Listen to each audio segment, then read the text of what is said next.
2024 या वर्षाचा शेवटचा सूर्यास्त होतोय।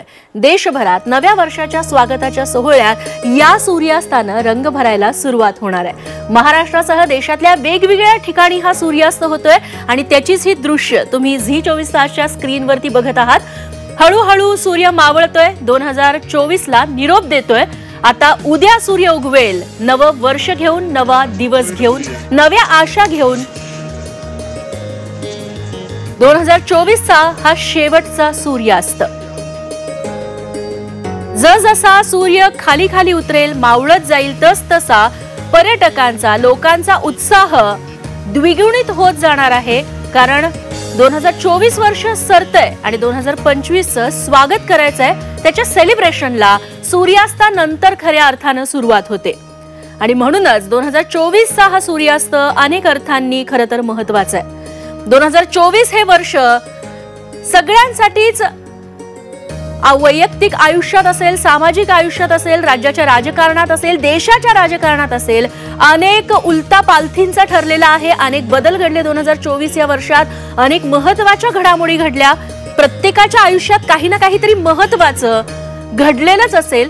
त्या सगळ्या आठवणी मनात ठेवून या सूर्यास्ताकडे बघत बघत आपण या सरत्या वर्षाला 2024 ला निरोप देतोय।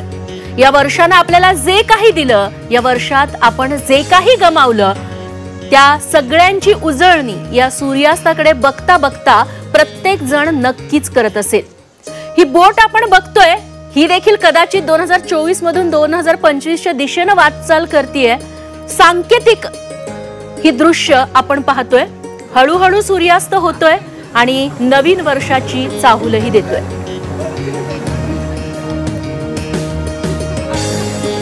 वेगवेगळ्या ठिकाणची सूर्यास्ताची ही दृश्य आपण बघतोय।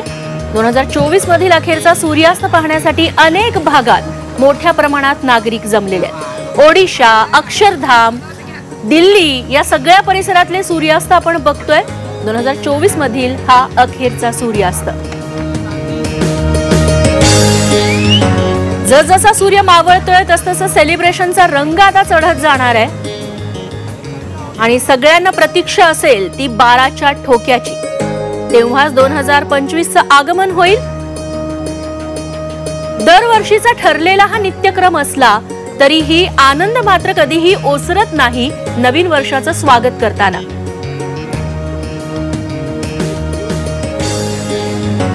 थेट जाऊयात गिरगावला। मुंबईतल्या गिरगाव चौपाटीवरती कपिल राऊत आमचे प्रतिनिधी आता आपल्या सोबत आहेत। कपिल, 2024 चा सूर्यास्त होतोय। मुंबईकरांची कितपत गर्दी समुद्र किनाऱ्यावरती बघायला मिळतीये? नक्कीच सुंदर असा दृश्य आहे हे, तुम्ही बघू शकता फ्रेम मध्ये थेट का सूर्यास्त होत आहे। सूर्यास्ताची वेळ जवळ चाललेली आहे आणि हा सूर्यास्त म्हणण्यासाठी शेकडो लोक, शेकडो पर्यटक इथे पोहोचलेले आहेत। नेहमीप्रमाणेच इथे गर्दी झालेली आहे।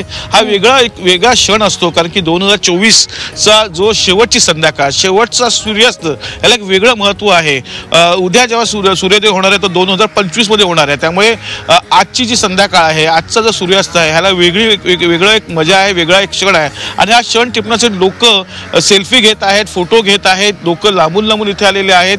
नुसतेच मुंबईकर नाहीत तर मुंबईच्या बाहेरून नरिमन पॉइंट आणि समुद्र आणि सूर्यास्त एक वेगळं गणित आहे आणि खास करून हा 31 डिसेंबरचा हा सूर्यास्त म्हणजे शेवटचा सूर्यास्त, त्याला एक वेगळी गंमत आहे, वेगळी मजा आहे। त्यामुळे ह्या इकडचं जे वातावरण असतं एक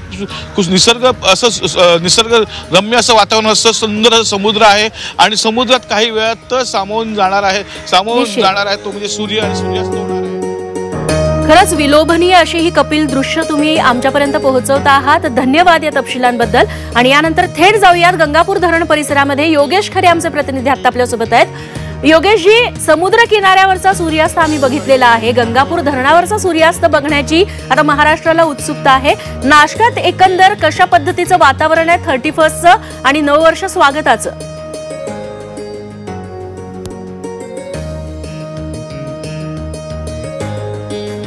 गंगापूर धरणावरचा सनसेट झालेला आहे। अनेक लोकांनी बोटिंग मध्ये बसून या ठिकाणी सनसेटचा आनंद घेतलेला आहे आणि सर्वजण सनसेट या ठिकाणी करताना दिसत आहेत। आपण जर या ठिकाणी बघितलं तर सनसेटचा जो आपल्याला आपण संध्या काल आपल्याला या ठिकाणी दिसतोय। समोर डोंगर असल्यामुळे सनसेट पूर्णपणे गेलेला सनसेट झाला आहे. मात्र जो आपल्याला त्यानंतरचे जो रंग असतात ते रंग आपल्याला या ठिकाणी दिसत आहेत. गंगापूर धरणाचा हा सुंदर असा नजारा आपल्याला पाहायला मिळतोय. तो नाशिकच्या गंगावरे या गावातल्या परिसरातून अनेक पर्यटक या ठिकाणी संध्याकाळपासून आलेले होते. प्रत्येकाने या ठिकाणी याचा आनंद घेतलेला आहे. जर आपण बघितलं लहान मुलांसह अनेक कुटुंब या ठिकाणी आलेली होती आणि या सर्व कुटुंबांनी शांततेमध्ये, जी नीरव शांतता गंगापूर धरणामध्ये आहे त्या शांततेमध्ये या सनसेटचा आनंद या ठिकाणी घेतलेला आहे. अनेक जण अजूनही या ठिकाणी गर्दी करून आहे या बोटिंगचा आनंद घेण्यासाठी. आपण जर बघितलं तर संपूर्ण नाशिक शहराला पाणी पुरवठा करणारे हे धरण आहे आणि या एक सुंदर अशी बॉर्डर आपल्याला ह्या धरणाच्या बाजूने डोंगरांची पाहायला मिळते. सह्याद्रीचा खरं म्हणजे जो शिखर आहे, सह्याद्रीची सर्व शिखरं आपल्याला नाशिकमध्ये पाहायला मिळतात. नाशिकमध्ये सर्वाधिक जास्त किल्ले, गड किल्ले या ठिकाणी आहेत आणि या डोंगरांच्याच या छायेमध्ये आत्ताच हा सनसेट या ठिकाणी झालेला आहे. 2024 सगळेजण निरोप देतात आपापल्या पद्धतीनं. त्यांचा हा निरोप समारंभ ठरतो आहे. मुंबई नाशकातली ही दृश्य तुम्ही आमच्यापर्यंत पोहोचवलीत. कपिल आणि योगेशजी खूप खूप धन्यवाद या सगळ्या सविस्तर माहितीबद्दल.